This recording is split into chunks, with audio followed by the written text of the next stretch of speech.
You don't apply to these units. You survive them. Right now, in the time it takes you to watch this video, there are men operating in places that don't exist, doing things that will never be reported for a country that will publicly deny they were ever there. Today, you live it. Every unit, every mission, one perspective. This is what it's like to be inside every elite special operations unit in the United States military. It's 0300. You don't know what country you're in. You're not supposed to.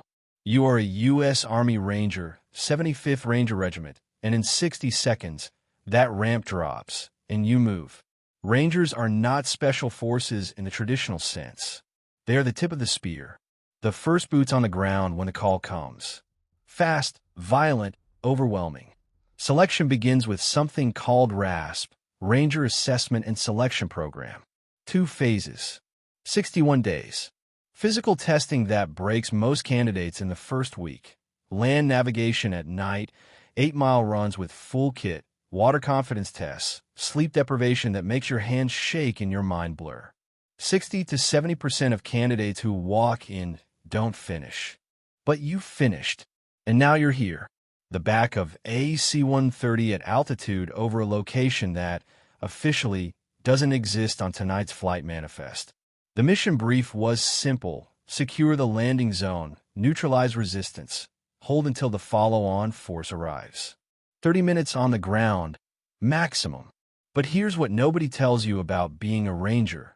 The chaos is the job. You train so hard, so often, that when things fall apart, your body just moves. Muscle memory replacing decision-making. Your team knows what you'll do before you do. The ram drops.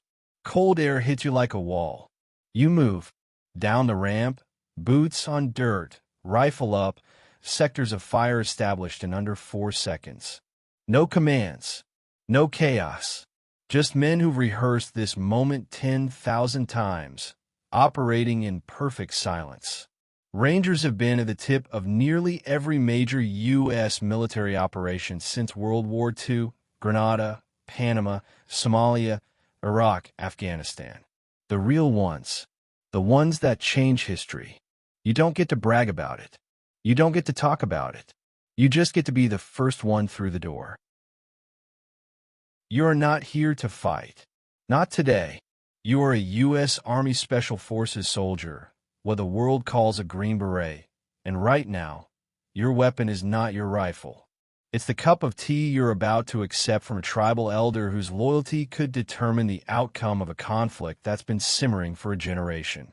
Green Berets are different from every other unit on this list. Their official mission is unconventional warfare, the ability to go into a foreign country, embed with local forces, and train them to fight their own battles. The pipeline to earn that Green Beret takes nearly 2 years. Special Forces Assessment and Selection, the Q Course, language training, cultural immersion, combat dives, military freefall, and at the end, the Robin Sage exercise, a 3-week war simulation where you operate in a fictional country with real resistance fighters.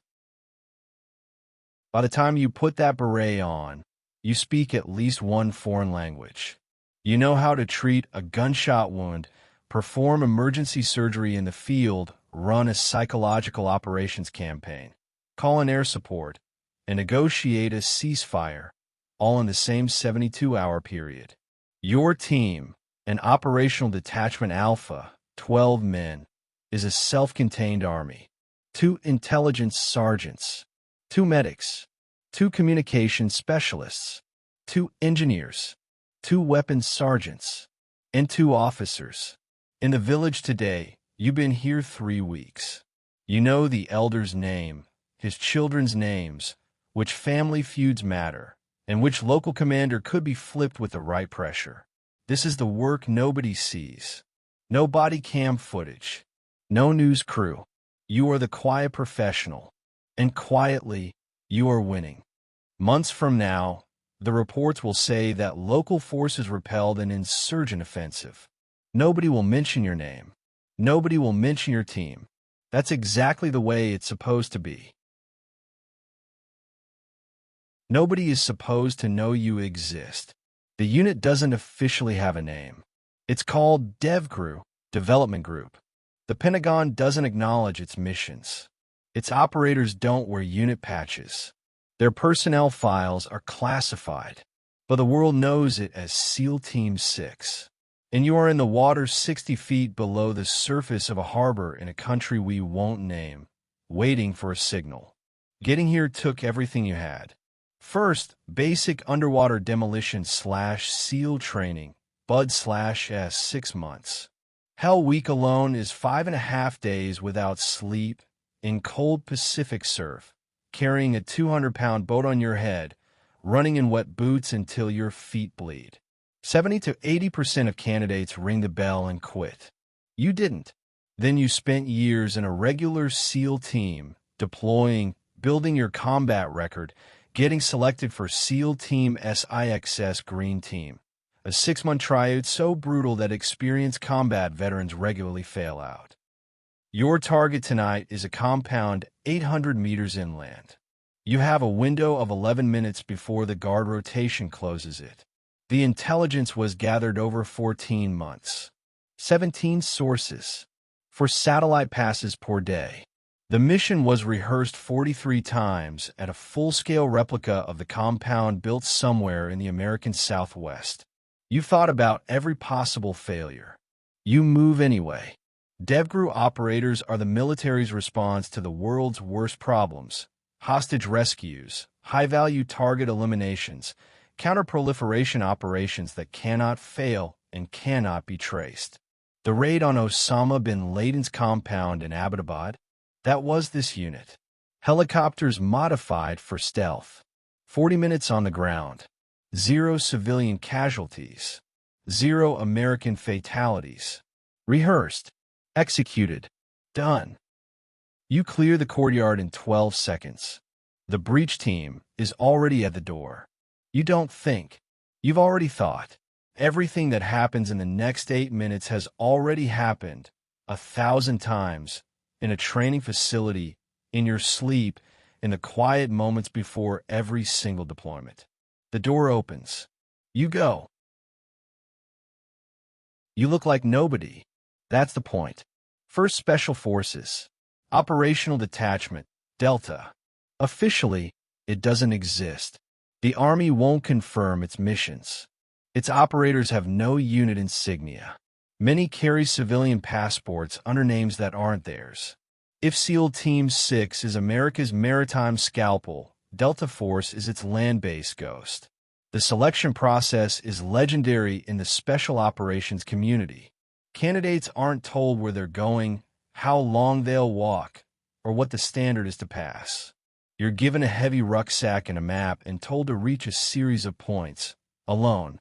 No team, no encouragement, no finish line in sight. The instructors watch in silence. They don't yell. They don't push. They just observe who keeps moving. Delta operators are the Army's hostage rescue and direct action specialists. They've operated in Colombia against cartel infrastructure, in Iraq, hunting high-value targets in operations that ran on 72-hour cycles. Hit, capture, exploit intelligence, hit again. Task Force 714, the joint Delta and SEAL operation in Iraq under General McChrystal, was running nearly 300 raids per month at its peak. An industrial-scale campaign that dismantled al-Qaeda in Iraq's entire leadership structure in less than 2 years. But today is different. Today is surveillance. Patience. The target doesn't know you exist. He's been under passive observation for 9 days.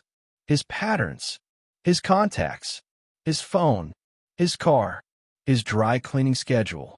Delta operators spend more time watching than shooting, because knowing everything about a target makes the eventual takedown clean, fast, and contained.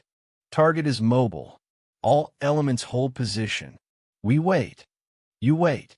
Delta operators have more patience than they have bullets. And they have a lot of bullets. You are invisible. You are flying a modified MH-60M Black Hawk at 140 knots, 50 feet above the tree line, in total darkness, in mountainous terrain, at the same time other pilots are sleeping.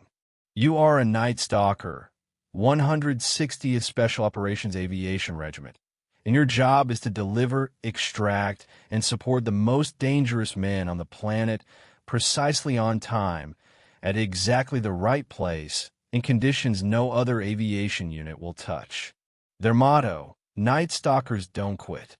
Their standard, plus or minus 30 seconds to any target, anytime, anywhere. 30 seconds. Not around the time. Not close to the time. 30 seconds. In combat. In mountains. In weather that grounds every other aircraft. Getting here required years as an Army aviator, invitation-only selection, a year of green platoon training that combines the hardest aspects of flight school with special operations culture, and a final evaluation that washes out more than half of already elite candidates. The men in the back, operators who've jumped out of planes into hostile territory without a second thought, trust you completely. That is not something you take lightly. 21 Night Stalkers died in a single mission in Afghanistan in 2011. Extortion 17. The worst single loss of life in special operations history. They knew the risks. They flew anyway, because somewhere in the darkness below, there are men who need to get in, and men who need to get out. And that is your only job in the world right now. Your job is the job nobody else can do. When a special operations soldier is wounded behind enemy lines, too deep for a normal medevac, too hot for a hospital bird, they call for you. You are a pararescueman, a PJ, Air Force Special Operations Command. You are simultaneously one of the most highly trained combat medics on Earth and one of its most capable special operators, because you have to be both at the same time in the worst possible conditions.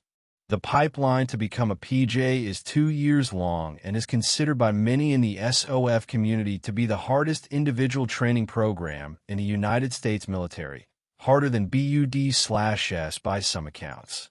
INDOC, Combat Dive School, Army Airborne, Free Fall Parachuting, Survival Training, EMT Certification, Paramedic School, then the PJ Apprentice Course itself. Attrition, above 80%. You have 3 minutes before the enemy finds this location. Tension pneumothorax, collapsed lung. You've seen 100 times in training. You've treated it in combat 4 times before. Needle in, pressure relieved, airway clear, tourniquet on the leg. You call the bird. Bring him up. The motto of pararescue is 7 words, that others may live. Not that we may be recognized. Not that we may be thanked. That others may live. You clip him to the hoist. He rises. You wait to be last. The Marine Corps had special operations forces in World War II. Then the Pentagon took them away. They got them back in 2006, and they built something that combines the ferocity of the Marine infantry tradition with the precision of the special operations world. Marine Raiders, MARSOC, Marine Special Operations Command. The selection and training pipeline runs 14 months. Critical Skills Operator Course. Advanced Foreign Language Training. Cultural Study. Direct Action. Special Reconnaissance. Raiders operate in small teams, frequently in environments and with partner forces that other SOF units have left behind. They thrive in ambiguity, in places where the rules are unclear and the mission changes on contact. What sets Raiders apart is a culture inherited from the original Marine Raiders of World War II, an absolute refusal to stop. The mission continues. The terrain doesn't matter. The weather doesn't matter. The discomfort of wet boots and no sleep for 40 hours doesn't matter. You're a Raider. You came from the sea, and you will finish what you came to do. One country, and none of them are the same. The Rangers are the hammer. Fast, hard, first. The Green Berets are the strategists. Patient, multilingual, building armies from scratch in countries most people can't find on a map. SEAL Team 6 and Delta Force are the scalpels, quiet, precise, operating in the spaces between war and not war, solving problems that can't be solved any other way. The Night Stalkers are the invisible thread that connects all of them, delivering, extracting, defying weather and gravity and darkness to keep the machine running. The PJs are the ones who show up when a machine breaks, who run toward the wreckage when everyone else has pulled back. And the Raiders are the proof that no branch owns the warrior.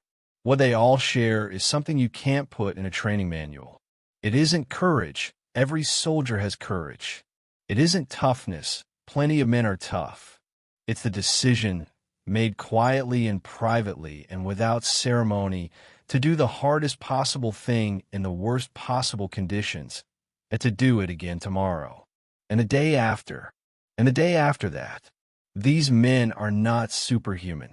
They are humans who decided that limits were negotiable, and they keep deciding that every single day.